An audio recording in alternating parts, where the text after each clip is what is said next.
Hello everyone, my name is Hinashree Joshi. So welcome back to the channel. हम continue कर रहे थे अपनी साइकोलॉजी की सीरीज़, जिसमें हम पहुंच गए थे चैप्टर नंबर 3 पर। चैप्टर नंबर 3 में अब 2-3 टॉपिक और बचे हैं, इसके बाद हमारा चैप्टर ख़त्म हो जाएगा। ये जो टॉपिक है इसमें हमें देखना है थियोरीज़ ऑफ इंटेलिजेंस। ठीक है, थियोरीज़ ऑफ इंटेलिजेंस में हमें 5 थियोरी दी गई हैं। इन थियोरी में हमें समझाया गया है कि इंटेलिजेंस क्या है। ठीक है, हर एक पर्सन ने अपने हिसाब से इंटेलिजेंस को समझाने की कोशिश की है। तो 5 थियोरीज हैं हमारे पास। अब ये पांचों थियोरी काफ़ी इंपॉर्टेंट है, क्योंकि पांचों थियोरी एग्जाम में 5 मार्कर्स में, यानी कि लॉन्ग आंसर जो आप लिखते हैं उसमें वो पूछी जाती है। तो हम एक एक को समझते हैं। पहली थियोरी है स्परमैन्स 2 फैक्टर थियोरी। ठीक है, स्परमैन क्या कहते हैं? स्परमैन कहते हैं कि इंटेलिजेंस जो होता है वो 2 फैक्टर पे डिपेंड करता है, यानी कि इंटेलिजेंस 2 जगहों पे देखा जाता है। पहला है जनरल इंटेलिजेंस, जिसको हम बोलते हैं जी फैक्टर। दूसरा है स्पेशल इंटेलिजेंस, जिसको हम बोलते हैं एस फैक्टर। देखो, जनरल इंटेलिजेंस क्या होता है? जो हमारी रोज़मर्रा की ज़िंदगी के काम हैं, जैसे कि हो गया पढ़ाई करना, साइकिलिंग करना, कुकिंग करना, ठीक है, चलना, बोलना। तो ये सारे क्या हैं? हमारा कम्युनिकेशन करना, अच्छे रिलेशनशिप्स बनाना। तो ये सारे हमारे रोज़मर्रा की ज़िंदगी के काम हैं। ये जनरल काम है जो हर एक इंसान करता है, राइट? तो इसी को कहते हैं जनरल इंटेलिजेंस। ठीक है, कोई पढ़ाई में अच्छा है तो ये क्या हो गया? ये सारे जनरल इंटेलिजेंस हो गए। और स्पेशल इंटेलिजेंस मतलब कि हर एक इंसान में कोई अपना स्पेशल टैलेंट होता है, कोई अपनी स्किल्स होती हैं, ठीक है, जो हम अपने सराउंडिंग से सीखते हैं, राइट? देखो, नेचुरल या जनरल इंटेलिजेंस ऐसे इंटेलिजेंस होते हैं जो हमारे बायबॉर्न होते हैं, जो इनबॉर्न एबिलिटीज़ होती हैं। इनबॉर्न एबिलिटीज़ अब क्या क्या हो सकती हैं? जैसे चलने की एबिलिटी। ठीक है, हाँ, चलना आपको आपके पेरेंट्स सिखा दे, लेकिन चलने की जो एबिलिटी है, आपके पैरों की जो ताकत है, वो तो आप इनबॉर्न लेके आए हो ना, वो तो आपको किसी ने सिखाया नहीं है, राइट? तो जो इनबॉर्न एबिलिटीज़ जो हमारे में होती हैं, या तो रोज़मर्रा के काम की जो एबिलिटीज़ हमारे में है, उसे कहते हैं जनरल फैक्टर। और स्पेशल फैक्टर किसे कहा जाता है? ऐसी चीज़ें जो हम अलग से सीखते हैं, ऐसे टैलेंट्स जो हम अलग से सीखते हैं। जैसे कि कोई डांसिंग में बहुत अच्छा है, ठीक है, तो ये एक स्पेशल फैक्टर हो गया, उसका एक स्पेशल टैलेंट हो गया। तो जो स्पेशल चीज़ें होती हैं हर एक इंसान में, उसी को कहते हैं स्पेशल इंटेलिजेंस। जैसे अगर कोई पढ़ने में बहुत अच्छा है, ठीक है, पढ़ना इज़ अ नॉर्मल एबिलिटी, लेकिन अगर कोई इसमें एक्स्ट्रा ऑर्डिनरी है तो वो उसकी स्पेशल टैलेंट हो गया। अगर कोई डिबेट में बहुत अच्छा है, कोई डांसिंग में अच्छा है, कोई सिंगिंग में अच्छा है, तो उसको हम बोलेंगे उसका स्पेशल इंटेलिजेंस। ठीक है, जो चीज़ें हम इनबॉर्न लेके आते हैं उसे हम कहते हैं जनरल फैक्टर्स, और जो चीज़ें हम अपने सराउंडिंग से सीखते हैं और उसमें जब हम अच्छे होते हैं उसे कहते हैं हम अपना स्पेशल फैक्टर। तो जी फैक्टर में देखो, it is inborn ability, it is general mental power, जैसे बोलने की एबिलिटी, राइट? लैंग्वेज हमें हमारे पेरेंट्स ने सिखाई है, लेकिन जो बोलने की एबिलिटी है वो तो हम सीख के आए हैं, right? And it is consistent. Consistent का मतलब है वो कभी बदलता नहीं है। अब मतलब ऐसा नहीं होगा कि आप अगर 15 साल के हैं तो आप बोल पा रहे हैं, आप जब 25 के हो जाएंगे तब आप नहीं बोल पाएंगे, ऐसा नहीं होगा, राइट? आप अपनी लाइफ टाइम जो आपकी बोलने की एबिलिटी है, जो चलने की एबिलिटी है, वो तो कंटिन्यू रहेगी। हाँ, ऐसा हो सकता है कि अगर आपके साथ कोई इंसिडेंट हो गया, कोई एक्सीडेंट हो गया, तो वो चीज़ अलग है, लेकिन नॉर्मल केसेस में वो कंसिस्टेंट रहती है। और इसमें इंडिविजुअल डिफरेंसेस होते हैं। इंडिविजुअल डिफरेंसेस का क्या मतलब है? इंडिविजुअल डिफरेंसेस का मतलब समझो। अब देखो, कोई बोलने की एबिलिटी में काफ़ी ज़्यादा अच्छा है, राइट? तो किसी का प्रॉब्लम सॉल्विंग अच्छा है, किसी का इमेजिनेशन बहुत अच्छा है, तो किसी का डिसीजन मेकिंग बहुत अच्छा है। तो ये क्या होगा? अब डिसीजन मेकिंग, इमेजिनेशन, ये तो नॉर्मल सबके पास ये मेंटल पावर्स हैं, लेकिन इन मेंटल पावर्स में हर एक इंसान के पास कुछ ना कुछ अलग एबिलिटी होती है, राइट? इसके बाद है this ability is used in daily activities. ये हम डेली एक्टिविटी रोज़मर्रा की ज़िंदगी में यूज़ करते हैं। और जो सक्सेसफुल लोग होते हैं ना, अगर आप जो सक्सेसफुल लोग होते हैं उनमें ये जनरल फैक्टर जो होता है वो हमेशा हाई देखा जाता है। ठीक है, मतलब उनकी डिसीजन मेकिंग पावर, उनका एनालिटिकल पावर, उनके रीजनिंग करने की एबिलिटी, चीज़ों को समझने की एबिलिटी, ये ज़्यादा हाई होती है, ये ज़्यादा अच्छी होती है। ठीक है, तो ये हो गया जी फैक्टर। एस फैक्टर, यानी कि एस फैक्टर ऐसी चीज़ें जो हम इनबॉर्न नहीं लेके आते। देखो, इमेजिनेशन की जो एबिलिटी है वो तो इनबॉर्न है, राइट? वो तो हमें कोई सिखाता नहीं है, राइट? तो वो किस में आएगा? वो जी फैक्टर में आएगा। लेकिन जो कथक है, Kathak is a dance form. तो वो जो डांस फॉर्म है वो तो एक स्पेशल एबिलिटी है, वो तो हम बचपन से सीख के नहीं आते, राइट। तो इट इज़ नॉट इनबॉर्न। सारी जो स्पेशल एबिलिटीज़ होती हैं वो इनबॉर्न नहीं होती हैं, वो हम अपने सराउंडिंग, अपने एनवायरनमेंट से सीखते हैं। और इसमें भी हर एक इंडिविजुअल में डिफरेंस होता है कि अगर कोई इंसान है वो डांस में अच्छा है, कोई म्यूज़िक में अच्छा है, तो हर एक इंसान की स्पेशल एबिलिटी भी अलग अलग होती है, राइट। और कि कोई मैथ्स में अच्छा है, कोई लैंग्वेज में अच्छा है, ये आपकी बुक का एग्जाम्पल है। अब ये डायग्राम क्या बता रहा है? डायग्राम बता रहा है general factor, and general factor is surrounded by many of the special ability. मतलब जनरल फैक्टर हर एक इंसान में होता है और उसके अलावा एक इंसान के अंदर बहुत सारी स्पेशल क्वालिटीज़ भी होती हैं। जब आप अपना आंसर लिखेंगे तो आपको ये डायग्राम अपने आंसर में बनाना है। I hope this is clear. चलो अब आगे बढ़ते हैं। अब दूसरा है स्टर्नबर्ग्स ट्रायर्किक थ्योरी।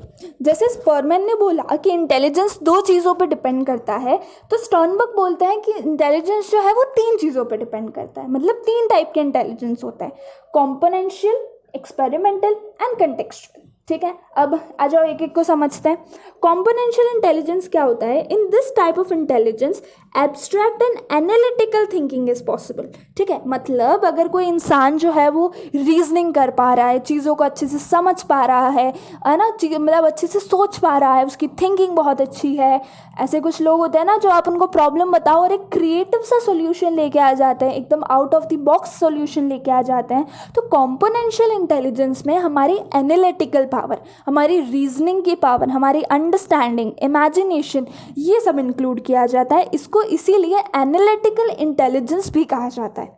ठीक है, एक्सपेरिमेंटल इंटेलिजेंस क्या होता है? In this type of intelligence there is ability to combine factor और elements to create a new thought, innovative thought और आइडिया। एक्सपेरिमेंटल मतलब आपकी क्रिएटिविटी, ठीक है। कॉम्पोनेंशियल मतलब आपकी एनालिटिकल पावर, एनालाइज करना मतलब चीज़ों को समझना, ठीक है। एक्सपेरिमेंटल मतलब आपकी क्रिएटिविटी कितनी है, आप कितने क्रिएटिव हैं अपने थॉट्स के साथ, इसलिए इसको क्रिएटिव इंटेलिजेंस भी कहा जाता है। कुछ लोग होते हैं ना जो ड्राइंग में बहुत अच्छे होते हैं, मतलब आप उनको कोई मशीन लर्निंग के साथ बहुत अच्छा होता है, आप उनको कोई भी 2 चीज़ दे तो उससे वो इतनी क्रिएटिव चीज़ बना लेंगे, इतना क्रिएटिव थॉट लेके आएंगे कि हम उसको सोच भी नहीं सकते। ठीक है, तो एक्सपेरिमेंटल इंटेलिजेंस में हमारी क्रिएटिविटी आती है। और कंटेक्चुअल इंटेलिजेंस में क्या आता है? A person with high contextual intelligence can rapidly adopt in any situation. तो कंटेक्चुअल इंटेलिजेंस में हमारा अडेप्टेशन का पावर, कि नए नए एनवायरनमेंट के साथ, नई नई कंडीशंस के साथ हम कैसे अपने आप अडेप्ट हो सकते हैं, राइट। कुछ बच्चे होते हैं ना जो कहीं पे भी जाएंगे ना तो अडेप्ट हो जाएंगे वहाँ पे। वहीं कुछ बच्चे जो होते हैं वो बहुत रिजर्व टाइप के होते हैं, वो जल्दी से किसी से बात नहीं करते और जल्दी से किसी से घुलते मिलते नहीं हैं। लेकिन जिसमें कंटेक्चुअल इंटेलिजेंस हाई होता है ना, वो बहुत जल्दी किसी के साथ भी घुल मिल जाते हैं, किसी भी सिचुएशन में अडेप्ट कर लेते हैं। कॉम्पोनेंशियल का मतलब क्या है? चीज़ों को एनालाइज, चीज़ों को समझने का पावर। एक्सपेरिमेंटल इंटेलिजेंस क्रिएट करने का power, creativity. Contextual intelligence adapt करने का पावर, ठीक है, आपकी अडेप्टिबिलिटी। तो अब आपको इन सब के जो दूसरे नाम हैं, जैसे कॉम्पोनेंशियल का नाम है एनालिटिकल, एक्सपेरिमेंटल का नाम है क्रिएटिव इंटेलिजेंस, आपको ये सारे नाम याद रखने होंगे। ओके, अब है ग्यूलफोर्ड्स 3 डायमेंशनल थ्योरी। इसमें बच्चे काफ़ी ज़्यादा कंफ्यूज हो जाते हैं। देखो, कंफ्यूज होने की ज़रूरत नहीं है। ग्यूलफोर्ड कहते हैं कि इंटेलिजेंस जो है वो 3 फैक्टर पे डिपेंड करता है, ऑपरेशन, कंटेंट एंड प्रोडक्ट। इसका क्या मतलब है कि आप पहले बाहर से जो कंटेंट है उसको अंदर लेंगे, आपके सेंसरी ऑर्गन्स के थ्रू अपना कंटेंट आप अंदर लेंगे, ठीक है। अब कंटेंट विजुअल भी हो सकता है, ऑडिटरी भी हो सकता है, सिंबॉलिक भी हो सकता है, सिमेटिक भी हो सकता है, मतलब कुछ भी हो सकता है, ठीक है। विजुअल का मतलब जो आंखों से देखा हुआ कंटेंट है, ऑडिटरी मतलब जो आपने कानों से सुना है, सिंबॉलिक का मतलब क्या होता है? जो आपको किसी ने इशारे करके बताया है, सिमेटिक का मतलब अगर आपको किसी ने कुछ ड्रॉ करके बताया है, या बिहेवियरल भी हो सकता है, किसी के बिहेवियर को देख के हम कुछ स्टडी करते हैं, राइट। तो ये सारा जो कंटेंट है वो कंटेंट हमारे दिमाग में जाता है और फिर उसे हम ऑपरेट करते हैं। ऑपरेट मतलब उसे समझते हैं और समझकर हम एक प्रोडक्ट रेडी करते हैं, ठीक है। प्रोडक्ट का मतलब ये कंप्यूटर का लैंग्वेज समझो कि आपने एक इनपुट डाला, प्रोसेस हुआ, एक आउटपुट आया, तो इसमें ही ऐसा ही है कि आपने कंटेंट डाला, वो ऑपरेट हुआ और फिर हमारा एक आउटपुट निकला। ठीक है, जैसे एक पर्सन है, अब पहली बार मिले और वो बहुत रूडली बात कर रहा है, तो एक कंटेंट गया आपके अंदर कि अच्छा ये तो बहुत रूडली बात कर रहा है, आपने ऑपरेट किया, फिर आपने उसके हिसाब से उसे क्या किया, अपना प्रोडक्ट दिया, उसके हिसाब से आपने अपना बिहेवियर उसके सामने रखा। ठीक है, हो सकता है आप भी उसके साथ रूड बिहेव करें या आपने उसके साथ प्यार से बिहेव किया, तो ये क्या हो गया, आपने अपना प्रोडक्ट रखा, आपने अपना बिहेवियर उसके सामने रखा। तो यही है ग्यूलफोर्ड का 3 डायमेंशनल थियरी। अब देखो ये आपको डायग्राम दिख रहा है, ये डायग्राम आपको बनाना है, लेकिन आप सिंपल सा एक क्यूब बना देना। मैं नोट्स अपलोड करूँगी तो नोट्स में देख लेना कि आपको कैसा डायग्राम बनाना है। तो आपको ये सब याद रखना है, कंटेंट में visual, auditory, symbolic, semantical behaviour.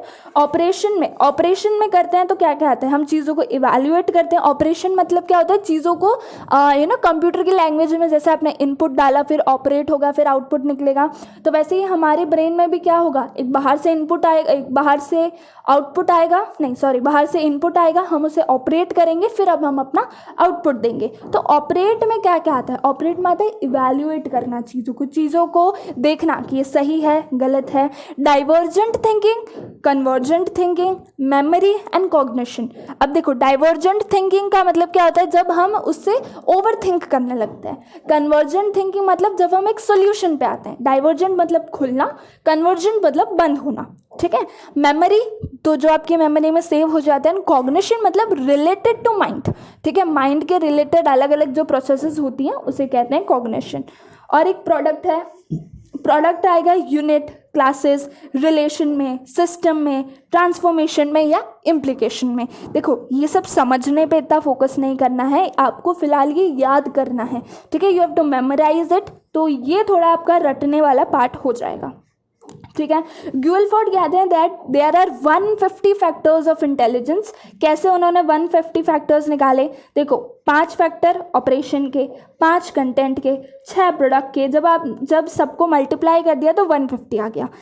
I know ये थोड़ा सा है ना समझने जैसा नहीं है, बट आपको इसको याद कर लो, इससे रट लो चीज़ों को, क्योंकि और ये एग्जाम में पूछा जाता है। ठीक है, ये जो है वो 4 मार्कर में आपको पूछा जाएगा। तो देखो जितना समझा सकती थी उतना मैंने समझा दिया इसमें, बाकी इसमें समझने वाला पार्ट नहीं है, आपको इसको याद ही करना पड़ेगा। So that is it for today. अब हमारे 2 और थियोरीज बाकी हैं, दोनों काफ़ी सिंपल हैं, और इसके बाद एक छोटा सा गिफ्टेडनेस का टॉपिक बाकी है। इसके बाद हमारा ये चैप्टर भी पूरा हो जाएगा। So that is it for today. I hope you like the video and thank you.